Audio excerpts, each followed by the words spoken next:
Mfano mzuri ni kuweka shilingi 1000 kwa wiki na kuongeza kiasi hicho kila wiki. Kwa mfano, wiki ya kwanza tenga shilingi 1000.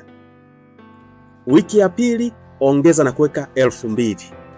Wiki ya tatu ongeza tena na kuweka shilingi 3000. Wiki ya nne ongeza kuweka shilingi 4000 na kuendelea na kuendelea na kuendelea katika mfumo huu. Utaratibu huu ukiendelea nao, ndani ya mwaka mmoja utakuwa umeweka akiba ya shilingi 1,300,000. Sasa utaratibu huu mtu yote anaweza akafanya, kwa sababu ni hela vidogo vidogo ambavyo tumekuwa tukivitumia tu kwa vocha na vitu vingine. Weka wiki ya kwanza 1000. Wiki nzima inaisha unaweka 2000.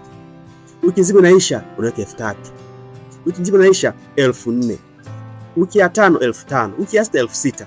Ukiendelea kuweka hivyo, unaweka hivyo, utashangaa ndani ya mwaka mzima una shilingi 1,300,000.